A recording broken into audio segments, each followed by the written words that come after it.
Former Vice President Joe Biden is urging Americans to demand President Donald Trump nominate a, quote, consensus candidate to the Supreme Court. But Democrats and Republicans seem even more divided on a possible replacement for Justice Anthony Kennedy, who announced he's retiring from the High Court. White House correspondent Mark Irons joins us with the latest as President Trump considers who he's going to nominate. Good evening, Mark. Good evening, Wyatt. Many Catholics and evangelical Christians voted for President Trump because he promised to elect conservative, pro-life judges. He nominated current Supreme Court Justice Neil Gorsuch, and now he has the opportunity to add another justice who values the rights of the unborn.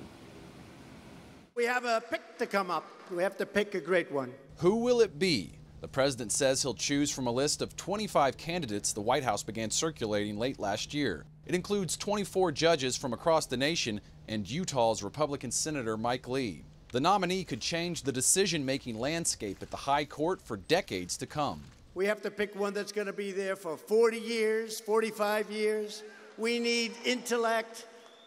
We need so many things. The president has committed to selecting pro-life justices, and he says fighting for life is a priority. Under my administration, we will always defend the very first right in the Declaration of Independence, and that is the right to life. And the potential reversal of the 1973 landmark decision to legalize abortion is already becoming a major flashpoint as President Trump considers his pick. Planned Parenthood, the nation's largest abortion provider, writes on its website, "Tell your senators now to reject any nominee who will vote to overturn Roe v. Wade, taking away our right to safe and legal abortion and endangering our health and communities." But Mallory Quigley with the national pro-life advocacy group Susan B. Anthony List blames Roe v. Wade for more than 60 million lives lost to abortion. She emphasizes the significance of this point in time for the pro-life movement. The next person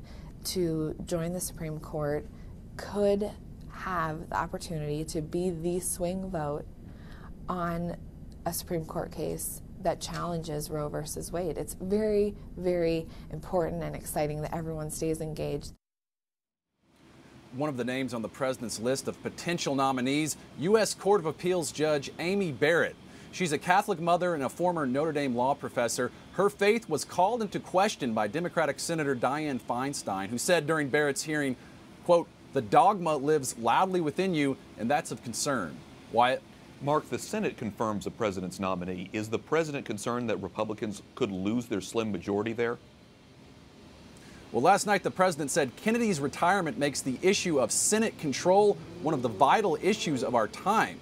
He wants to begin the process to find Justice Kennedy's replacement immediately. Don't expect him to wait until after those November midterm elections. Wyatt? White House correspondent Mark Irons reporting. Thanks, Mark.